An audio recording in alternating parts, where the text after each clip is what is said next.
The day had dragged on endlessly for Amina. At just 22, she was still only a nursing trainee, yet her shifts often stretched far longer than those of the senior staff. 14 hours in the buzzing chaos of a Nairobi hospital left her body aching and her mind foggy. She had spent the day rushing from patient to patient, checking blood pressure, fetching supplies, comforting frightened families, and assisting doctors who barely looked her way. By the time she hung up her stethoscope and slipped off her gloves, her feet felt like they were carrying bricks. As she walked out into the cool night air, all she could think about was rest. She pictured herself sinking into a bed, warm food on the table, maybe even a kind word or two from family. That dream was what kept her going through the endless hours of noise, sickness, and emergency calls. The thought of home was her secret medicine, something to soften the sharp edges of her long day. But deep down, Amina knew that home wasn't really the safe haven she craved. Since her mother had remarried, the house had stopped feeling like hers. Her stepfather's voice carried more weight, and she often felt like an uninvited guest rather than a daughter. The small jokes shared at the dinner table, the whispered plans for the weekend, she was rarely included. Still, walking along the dusty road toward the gate, Amina held on to a fragile hope. Maybe tonight would be different. Maybe tonight she'd feel she belonged. Amina's heart sank the moment she reached the small iron gate of her mother's compound. Instead of the quiet welcome she had imagined during her long walk home, she froze at the sight before her. Her clothes, neatly folded just that morning, were now lying in the dust. Her books, the ones she guarded like treasure because they were the key to her future, were scattered across the ground as if they were trash. A shoe was half buried in the dirt, and a torn notebook flapped in the evening breeze. For a moment, she thought maybe it was a mistake. Maybe someone had knocked things over by accident. But deep down, she knew. Standing in the doorway was Patrick, her stepfather. His arms were folded across his chest, his face hard, and his voice colder than the night air. "You don't live here anymore," he said, not even blinking. The words cut sharper than a knife. She opened her mouth to speak, but nothing came out. Her throat was tight, her eyes stung, and her hands trembled as she bent down to gather a few scattered papers. Neighbors had already gathered quietly along the fence. Some leaned against the wall, others stood in doorways, watching. No one spoke, no one stepped forward. Their silence was louder than Patrick's cruel words. Amina felt their eyes on her, some full of pity, others simply curious, like they were watching a scene in a play. Her cheeks burned with humiliation, but she swallowed her pride and tried to steady her shaking hand. She wanted to call out for her mother, to ask why this was happening, but her mother wasn't there. Only Patrick's shadow filled the doorway, blocking her path inside. Every item on the ground felt like a piece of her life being thrown away. The uniform she had worked so hard to keep clean, the tattered nursing books she read late into the night, the blanket that had kept her warm when she studied by candlelight. Now they lay there like unwanted rubbish. The shame was heavy, but heavier still was the pain. This was supposed to be home, the place she came to after the hardest days, the place she thought would hold her together when everything else felt like it was falling apart. Yet now, even the soil outside the house told her she didn't belong. Amina straightened slowly, her arms clutching what little she could carry. Patrick didn't move. His eyes told her the conversation was over. Around her, the whispers of neighbors began to stir, but no one dared interfere. She stood there, heart pounding, feeling both small and broken, but also strangely awake. Something inside her whispered that this was not the end. It was the cruel beginning of something else, something that would change her forever. Amina had hoped, even in that moment of pain, that her mother would appear and everything would change. She thought maybe her mother would push Patrick aside, gather her clothes from the ground, and tell her to come inside. For a second, she even imagined her mother's arms around her, soft words calming the storm in her chest. But when the doorway finally filled, it wasn't with rescue. It was with silence. Her mother stood there, her hands gripping the frame as though it was the only thing holding her up. Her eyes met Amina's for the briefest moment, and in them Amina saw the conflict, love fighting against fear, a mother's heart against a wife's loyalty. But her lips didn't move. She said nothing. The silence was louder than a scream. Patrick's voice cut through the heavy air. "She's grown enough," he said firmly, not even glancing at his wife. "She can fend for herself now." His tone was final, like a judge passing a sentence. To him, Amina wasn't a daughter or even a young woman still struggling to finish school. She was simply a burden to be tossed aside. Amina's chest tightened. She wanted to ask her mother, "Do you agree? Do you see me standing here with everything I own in the dust?" But she bit her tongue. She knew that if she begged, it would only give Patrick more power. And if her mother still chose silence, the wound would cut even deeper. So instead, she held herself as tall as she could, though her knees threatened to buckle. Her arms were full of clothes and books, her pride hanging by a thread. Inside, she felt like a child abandoned, like the little girl who used to run to her mother after scraping her knee. But that little girl was gone now, replaced by a woman forced to carry her pain in silence. Her mother's eyes watered, but still no words came. Not even a whisper. Amina realized then that the silence wasn't just fear, it was a choice. Her mother had chosen her place beside Patrick, even if it meant pushing her daughter into the cold night. The neighbors still watched, shifting uncomfortably, whispering behind their hands. Amina could feel their pity, but pity was not what she wanted. What she longed for was a single word from her mother, a sign that she was still loved, that this was not final. Instead, the silence swallowed her whole. With her heart heavy and her pride trembling,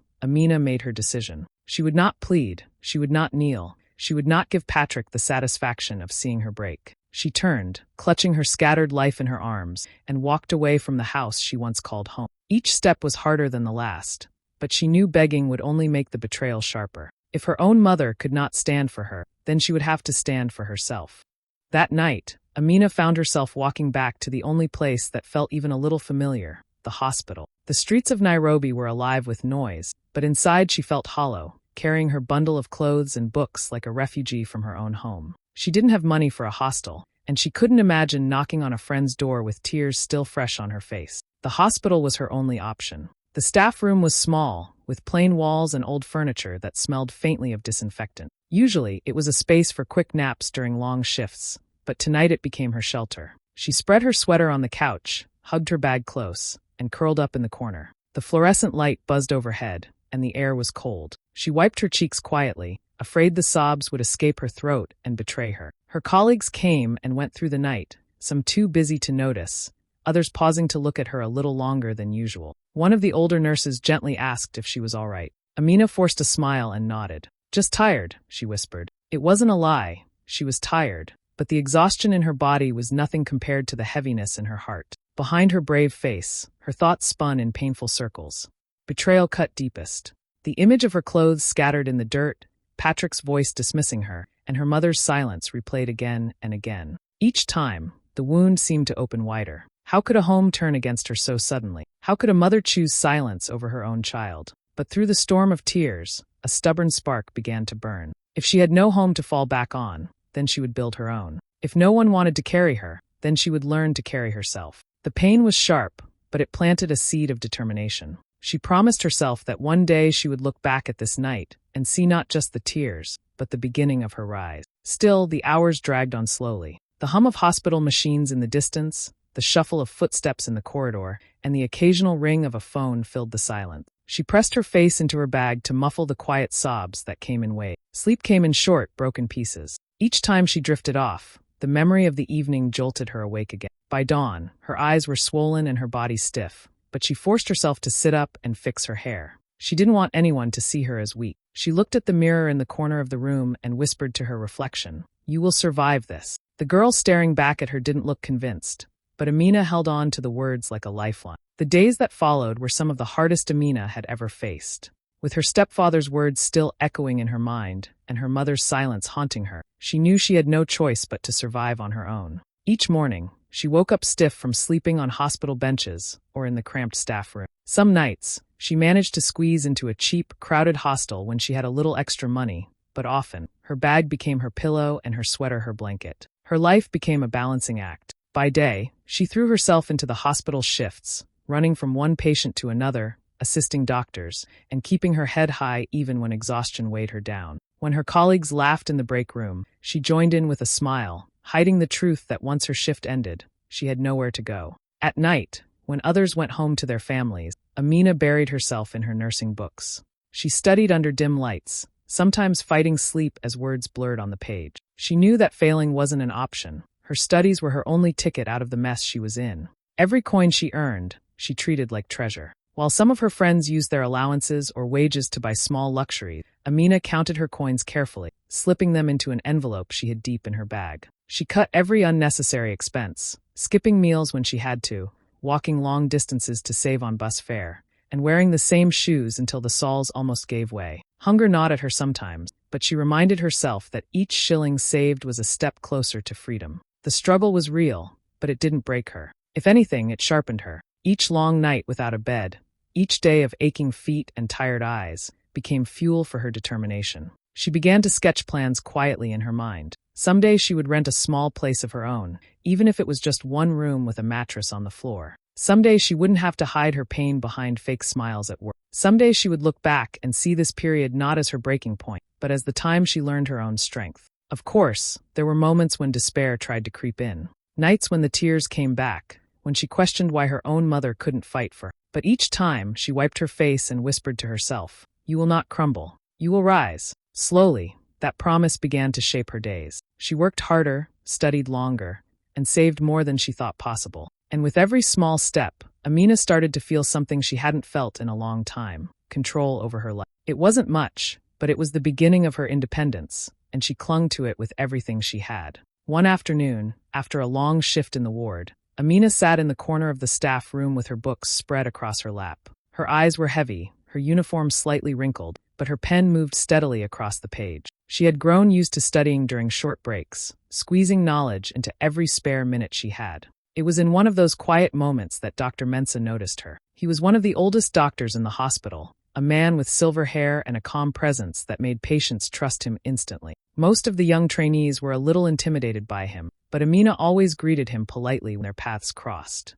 That day, instead of walking past, he paused. "You work too hard for someone your age," he said gently, his eyes studying her tired face. Amina smiled faintly. "I have to, doctor." She didn't explain more, but something in her tone made him curious. Over the next few weeks, he began to observe her more closely. He saw how she never complained, how she stayed behind when others rushed home, and how she carried herself with quiet strength despite the exhaustion written in her eyes. One evening, when most of the staff had already left, Dr. Mensah found her alone again, reading under the harsh hospital light. He pulled up a chair. "Tell me, Amina, what keeps you pushing this hard?" At first, she hesitated. She had learned to guard her pain, but something about his gentle manner made her open up. She spoke in fragments, about her struggles with housing, about saving every coin, about the weight she carried alone. She didn't give every detail, but enough for him to understand the picture.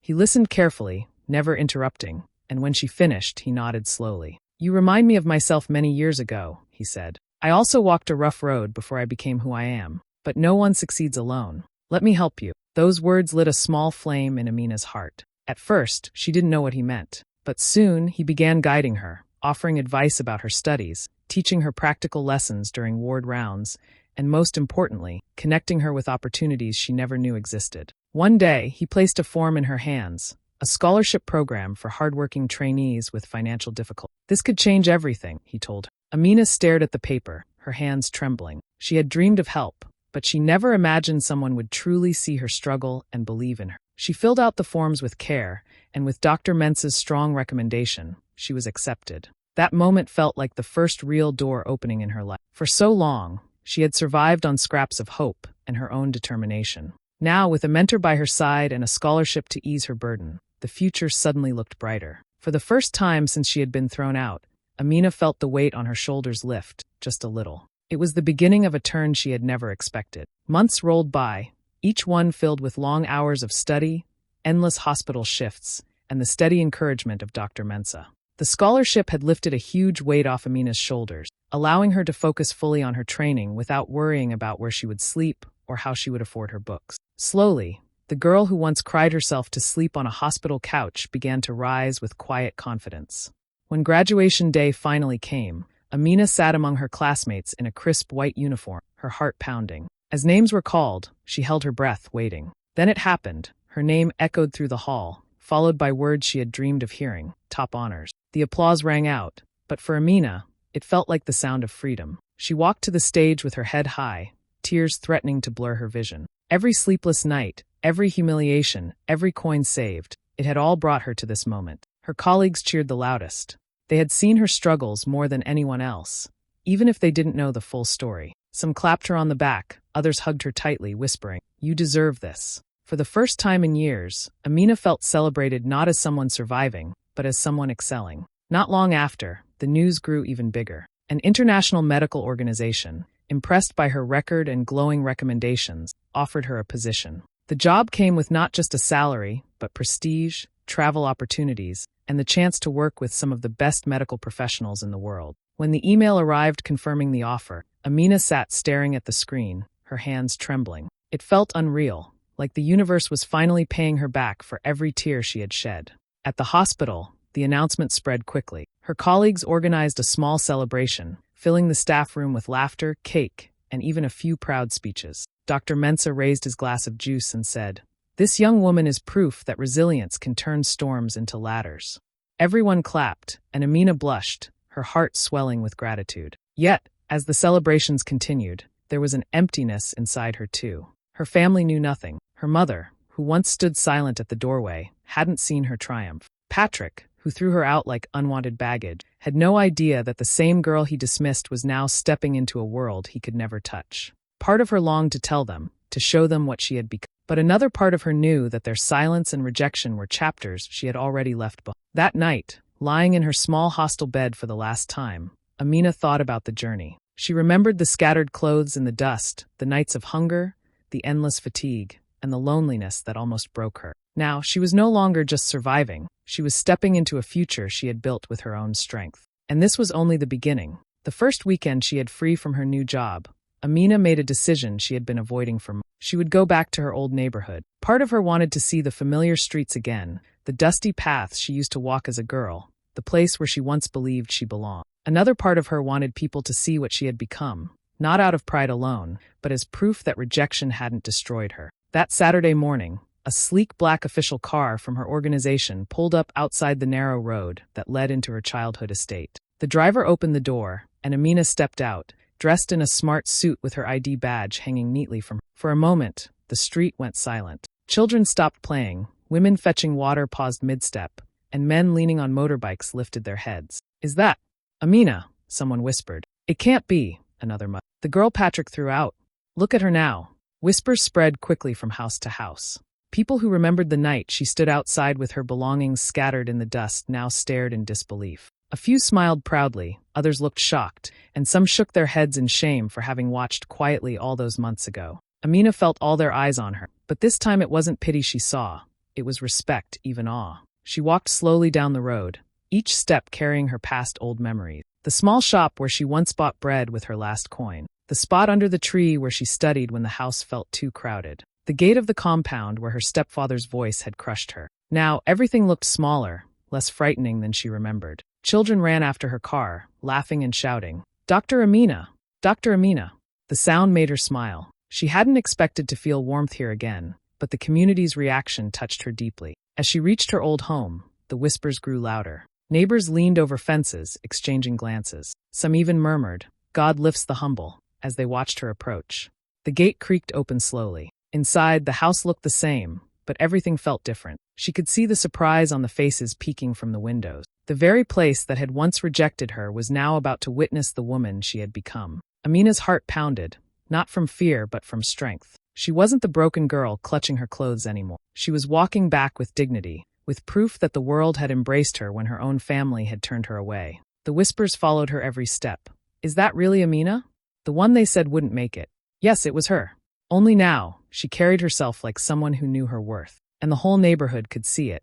When the gate opened wider, Patrick stepped out first. For a moment, he just stood there, staring at Amina as if he couldn't believe his own eyes. The last time he had seen her, she was a frightened young woman with her belongings scattered in the dust. Now she stood tall, dressed with elegance, her car waiting at the roadside, her confidence shining. His face shifted quickly, from shock to discomfort, then to a forced smile. "Amina, my daughter," he said, his voice unusually soft. "Look at you.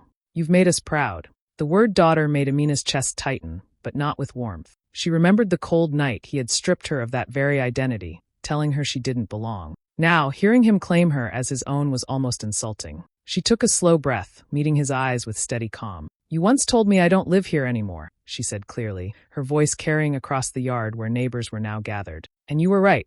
I don't. I built my own home." The words hung in the air like a heavy stone dropping into water. Patrick's smile faltered, his mouth opening slightly as though searching for a reply. But nothing came. Around them, whispers stirred. People shifted uncomfortably, some nodding in quiet agreement. Everyone remembered that night. Everyone knew she was telling the truth. Behind him, Amina's mother appeared at the doorway. Her hands clutched the frame, just as they had that night when she had stood frozen in silence. Only this time, her face was different. Her eyes brimmed with tears that slid down her cheeks, and her shoulders trembled. She didn't speak, but the weight of her grief was clear. She was mourning not just her silence, but the years she had lost with her daughter. Amina looked at her mother for a long moment. The girl in her wanted to run forward, to be held, to forgive everything in an instant. But the woman she had become knew that some wounds cannot be erased so easily. She gave her mother a small nod, a gesture of acknowledgement, but not surrender. Patrick cleared his throat and tried to recover, forcing a laugh. You know I was only being tough on you. It was for your own good. And look, it worked. You're successful now. But Amina didn't take the bait. No, she said softly, shaking her head. What worked was my own strength. What worked was me refusing to give up when you shut the door on me. Silence followed. Patrick's face darkened, his charm cracking. Her mother's quiet sobs filled the space he couldn't. Amina turned slightly, glancing back at the waiting car. She had said what she came to say. She had faced the man who once broke her and proven that she had rebuilt herself stronger than ever. And as she walked away, her mother's tears kept falling, a painful reminder that silence, too, has a price. Amina's new apartment was small but full of life. The walls were painted a soft cream, sunlight streamed through the windows in the morning, and a few potted plants sat proudly on the balcony. For the first time in years, she had a place that truly felt like hers, a space filled with peace instead of tension, laughter instead of silence. Each night when she turned the key in the door, she felt a quiet joy. This was home, not because of who lived there with her, but because she had built it with her own strength. But Amina didn't stop at creating comfort for herself. She remembered too well the nights of fear and loneliness, the humiliation of standing outside with her belongings scattered in the dust. She couldn't bear the thought of other young women going through the same pain without support. So she began to reach out, first to a few struggling students she met at the hospital, then to others through community programs. She offered them guidance, shared her story honestly, and reminded them that their struggles did not define their future. Slowly, she became a mentor, a safe place, and a source of hope. Her life was busy, her days filled with work and her evenings with helping others, but she carried it all with pride. When she looked around her apartment, the books neatly stacked, the kettle humming in the kitchen, the notes of encouragement pinned to her wall, she knew she had created more than just a home. She had created a life worth living and one worth sharing. She smiled to herself, whispering the words that had carried her through the storm. They threw me out as a burden, but the world welcomed me as a healer.